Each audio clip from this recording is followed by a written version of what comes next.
Dans ce didacticiel Photoshop, nous allons voir comment réaliser des cadres sur des photos, un peu comme des cadres de tableau, à l'aide de deux actions différentes. Une par les scripts, ou plutôt les actions de Photoshop désormais.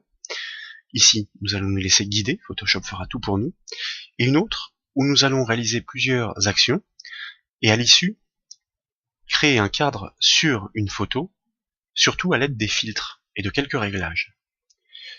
Pour commencer à réaliser un cadre sur cette photo, que vous pouvez récupérer en suivant le lien donné dans le support de cette formation, sur le site bourbage.fr, nous allons commencer par passer par la palette Action, que vous pouvez afficher, si elle n'est pas visible sur l'espace de travail, par le biais du menu Fenêtre, qui liste toutes les palettes possibles de Photoshop. Ou bien, vous passez ici, en cliquant sur ce petit bouton Action. Et du coup, la palette Action s'affiche.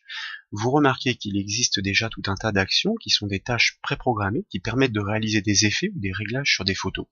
À tester donc, selon le contexte. Parmi ces actions, figure une action qui se nomme cadre en bois. Si vous déployez son affichage, vous remarquez qu'elle est constituée de nombreuses autres actions qui s'exécutent en cascade pour appliquer soit des modifications sur l'image, des réglages ou encore des filtres. À l'issue, nous sommes censés obtenir un cadre en bois comme son nom l'indique. Pour le vérifier, nous sélectionnons l'action et pour appliquer une action sur une photo Photoshop, nous l'exécutons en cliquant sur le bouton de lecture.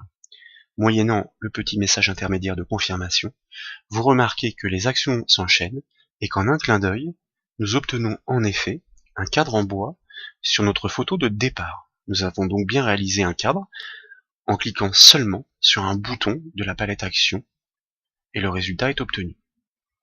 Maintenant, nous allons réaliser un cadre nous-mêmes avec des réglages.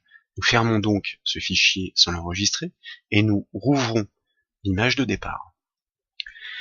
Ici, à l'issue, ce sont les filtres qui nous permettront d'obtenir le cadre que nous souhaitons réaliser. Le support de formation pas à pas, quant à lui, montre d'autres styles de cadres réalisés avec d'autres styles de filtres. Nous allons commencer par créer un nouveau calque à l'aide du bouton de la palette des calques. Par défaut, un nouveau calque dans Photoshop se crée au-dessus du calque actif. Nous allons déverrouiller le calque de l'arrière-plan en double-cliquant dessus et en validant. Ainsi, nous pouvons intervertir les positions de manière à placer le nouveau calque transparent sous le calque 0, désormais celui de l'image. C'est parce qu'il était transparent bien qu'au premier plan qu'il ne masquait pas l'image. Nous souhaitons remplir ce calque 1 de blanc. Pour ce faire, nous allons commencer par réinitialiser les couleurs d'arrière, de premier plan et d'arrière-plan en enfonçant la touche D du clavier. Comme vous le remarquez, le premier plan devient noir, l'arrière-plan devient blanc. Du coup, il suffit d'enfoncer au clavier CTRL et SUPR en même temps, le calque étant sélectionné, pour le remplir de blanc. Le CTRL SUPR permet de remplir une sélection ou un calque transparent de la couleur d'arrière-plan, tandis que le ALT SUPR permet de le remplir de la couleur de premier plan. En l'occurrence ici, il se serait agi du noir. Nous poursuivons. Nous allons maintenant augmenter la taille de la zone de travail de manière à pouvoir travailler sur les bords de l'image. Pour ce faire, nous passons par le biais du menu Images, taille de la zone de travail, et ici nous allons travailler en pourcentage, de manière à augmenter légèrement la taille de la zone de travail. Par exemple, 115% en largeur et 115% en hauteur, que nous validons. Et nous obtenons en effet une taille de la zone de travail qui a été agrandie. Ensuite, nous allons récupérer la sélection de l'image.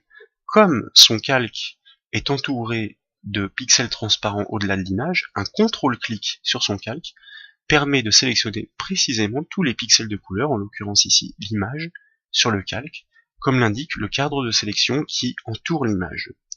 Et nous allons ensuite réduire cette sélection de manière à pouvoir travailler sur les bords de l'image, c'est-à-dire le cadre que nous souhaitons réaliser. Pour ce faire, nous passons par le biais du menu Sélection, Modifier, puis Contracter, pour contracter la sélection.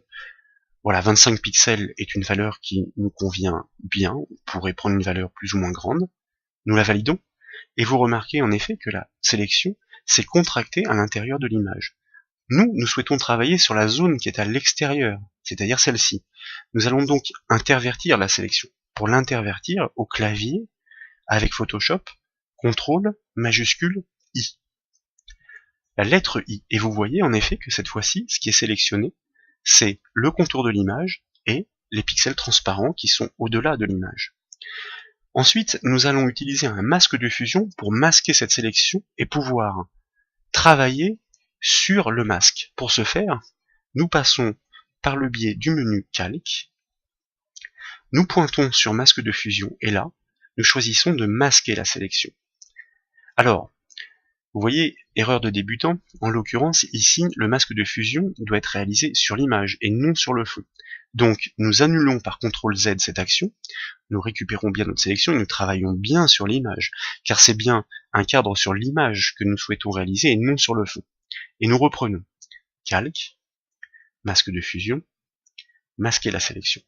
Voilà, nous obtenons bien la vignette du masque de fusion qui est associée à l'image et comme vous le remarquez, qui masque bien la sélection qui était active. C'est le but d'un masque de fusion. Du coup, nous allons pouvoir travailler dessus. Pour ce faire, dans un premier temps, nous allons récupérer la sélection du masque par CTRL-clic. Ça veut dire la sélection intérieure que nous intervertissons de nouveau pour avoir que l'extérieur, donc CTRL majuscule A, CTRL majuscule I, pardon, I comme Irène, et nous sélectionnons ensuite la vignette du masque de fusion de manière à pouvoir agir dessus, c'est-à-dire sur les bords, le cadre de l'image. Puis interviennent enfin les filtres. Nous passons par le menu filtre, galerie de filtres, et ici nous allons chercher un filtre qui se situe dans le dossier contour. L'effet pointilliste que nous allons régler, vous voyez déjà nous obtenons un rendu sur l'aperçu au centre de l'écran qui est assez intéressant, comme si les bords de l'image étaient déchirés ou déchiquetés. Vous pouvez faire varier les valeurs du rayon pour obtenir un rendu qui vous correspond plus ou moins, avec un lissage aussi qui permet d'avoir des bords plus ou moins déchiquetés. Donc à vous de voir si vous souhaitez des morceaux plus ou moins gros, voilà, comme celui-ci, c'est parfait, un rayon de 22, un lissage de 5 par exemple. Et nous faisons OK pour obtenir ce résultat, c'est-à-dire une illusion d'un cadre sur cette photo avec les bords déchiquetés. Pour que l'illusion soit plus représentative, nous allons remplir tout le fond de blanc, puisque là nous avons des pixels transparents. Donc pour ce faire, nous commençons par désélectionner, CTRL D au clavier, puis à sélectionner le calque 1, sur lequel nous allons sélectionner tout, CTRL A au clavier, pour remplir cette sélection de blanc de nouveau, CTRL Supr au clavier. Et voilà le résultat assez intéressant, un peu plus tranchant, puisque maintenant le fond est vraiment en blanc uni, d'un petit cadre réalisé sur une image avec des filtres. Comme je vous le disais tout à l'heure, le support, quant à lui, propose d'autres filtres pour d'autres types de cadres sur des images. À vous de les essayer.